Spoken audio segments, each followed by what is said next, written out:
ছোট লোকের মতো আমি পার্টিতে বসে খাবার খাবো? সুমনা, মেয়ে কি বললা? কেন কানে যায় নাই? যা শুনছো সেটাই বলছি। ও মা, তুমি যদি ওই পাটিতে বইয়া না খাইতে পারো, আমার ঘরে একটা চেয়ার আছে, অবশ্য পাওটা একটু ভাঙ্গা, তবে তুমি বইসা খাইতে পারবা, অসুবিধা হইব না। স্যার ডাইনা দেই। ভাঙা চেয়ারে বসে সুমনা খাবার খাবে? অসম্ভব। ছি ছি, এসব কি রান্না করছে? এর থেকে তো আমার বাসার কাজের বুয়ারা ভালো রান্না করে খায়। মাকে ভেবে অপমান না করলে হয় না? এটা কোনো রান্না হইলো? তুই খাবারটা খাবা না ঠিক আছে, সেই জন্য তুমি আমাদের রিজিকটা নষ্ট করবা? এই একটা ছোট লোকদের সমস্যা, কিছু বললে তাদের অপমান হয়ে যায়। যত সব ফালতু নাকামি।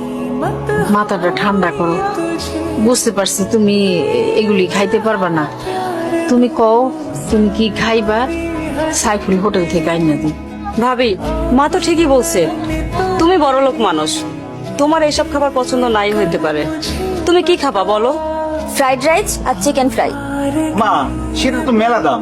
আমি সারাদিনে যে ইনকাম করি তা দিয়ে তো এক প্লেট ফ্রাইড রাইসও হবে না। এই বাসি পচা গন্ধ খাবার তুমি কোথা থেকে এনেছো? ওই যে আমাকে 3 রাস্তার মোড়ে যে দোকানটা আছে না, সুন্দর করে ওই দোকান থেকে আনছি। আমার সামনে নিজে বানাই দিছে। আমি কি ফুটপাতের খাবার খামে? তোর কাছে বড় কোনো চাইনিজ রেস্টুরেন্ট চোখে পড়ে নাই? মানে তোকে বিয়ে করছি বলে কি তুই আমার লেভেলটা ফুটপাতে নামে আনছোস?